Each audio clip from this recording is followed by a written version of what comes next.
Salam, selamat malam Bapak Ibu Saudara-saudari yang dikasihi Tuhan. Jumpa kembali dengan saya Seth Ferry dalam Renungan Malam Pendeta Dr. Erastus Sabdono. Malam hari ini bertemakan berharga di mata Allah. Mazmur 116 ayat 15 mengatakan, berharga di mata Tuhan kematian semua orang yang dikasihinya. Ayat ini dilihat dari luar biasa saja. Namun di dalamnya mengandung kebenaran dan kekayaan yang tidak terbatas. Kata berharga di dalam bahasa Inggris precious, yang dalam bahasa Ibrani yakar, yang artinya bernilai tinggi atau sinonim dengan kata mulia.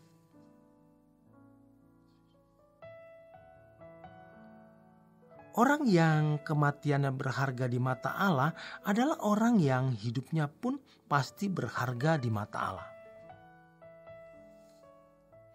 Tidak mungkin orang yang hidupnya tidak berharga di mata Allah lalu kematiannya menjadi berharga.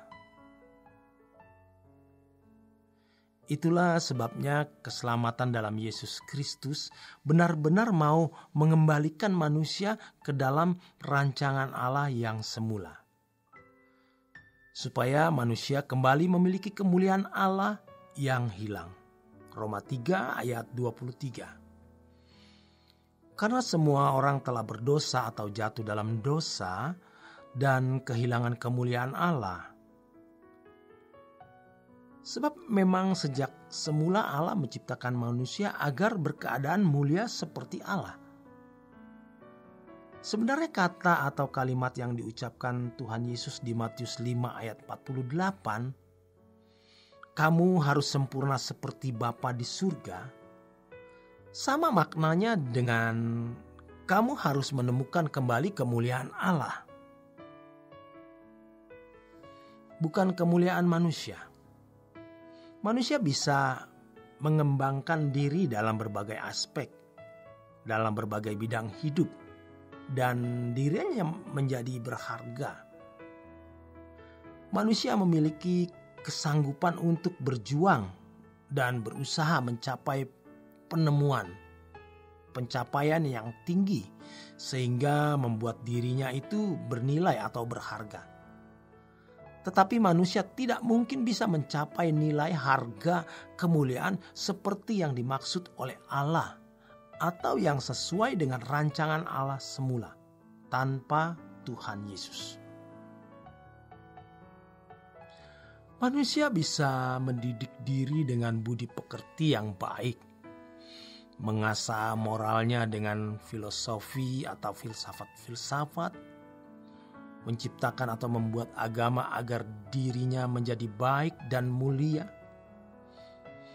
Kita pun sudah melihat kemajuan teknologi manusia yang begitu pesat, tak terkendali. Tetapi tidak mungkin bisa mencapai kemuliaan yang Allah maksud. Sebab hanya keselamatan dalam Tuhan Yesus Kristus yang bisa mencapainya. Inilah yang Alkitab katakan sebagai kabar baik. Benar-benar baik. Kalau Injil itu mengubah manusia, bukan hanya bisa mencapai level kebaikan, level budi pekerti yang baik, tetapi bisa menemukan kembali kemuliaan Allah yang hilang.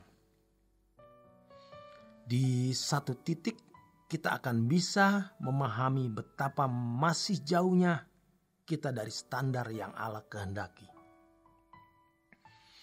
yaitu mengenakan dan memiliki kemuliaan Allah. Makin kita mengerti kebenaran dan seiring itu pula kita jujur melihat diri kita sendiri, maka kita akan makin menyadari betapa agung dan indahnya kemuliaan Allah tersebut. betapa jauhnya keadaan kita dari kemuliaan Allah itu. Kesadaran ini akan membuat kita lebih haus, lebih lapar akan kebenaran. Sehingga kita menjadi tidak tertarik terhadap apapun. Kita akan lebih tertarik kepada Tuhan. Tertarik kepada kebenaran-kebenarannya. Bagaimana kita bisa memahami kebenaran-kebenaran Allah untuk bisa memahami kemuliaan Allah dan mengenakannya di dalam hidup kita ini. Jadi baik yang orisinil, baik yang sesungguhnya adalah seperti Allah sendiri. Tidak ada yang baik selain Allah. Hanya kemuliaan Allah. Bersyukur kita sadar akan hal ini. Dan bersyukur kita masih memiliki kesempatan untuk berlomba meraih kemuliaan tersebut di sisa umur hidup kita ini. Orang yang kematiannya berharga di mata Tuhan adalah orang yang hidupnya berharga di mata Tuhan. Hidupnya agung di mata Tuhan, bernilai tinggi. Kita sudah terlanjur sesat oleh cara berpikir anak dunia. Karena yang kita pahami sebagai mulia, sebagai agung, berharga, bernilai adalah pangkat, gelar, kedudukan, penampilan cantik, ganteng, kehormatan, pujian manusia, kedudukan, pangkat, posisi. Manusia telah menghabiskan tahun-tahun umur hidupnya dan menggerakkan semua potensi, tenaga yang tidak terbatas untuk hal tersebut. Yang tentu tragisnya setelah ia meraih semuanya itu, ternyata semua akan lepas.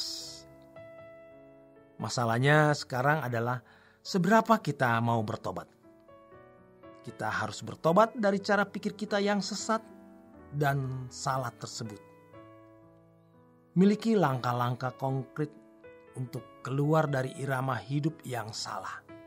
Yakni irama hidup yang fokusnya bukan menjadi orang yang berharga di mata Tuhan, tetapi berharga di mata manusia dan berharga di mata kita sendiri.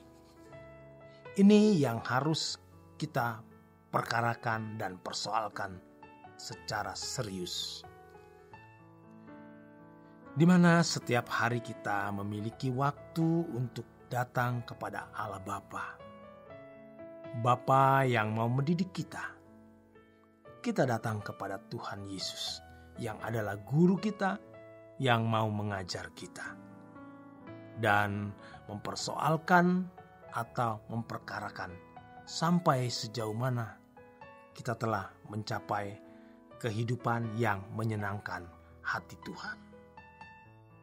Karena dinilai oleh Tuhan sebagai berharga.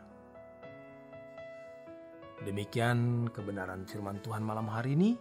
Selamat berjuang, selamat beristirahat. Tuhan memberkati.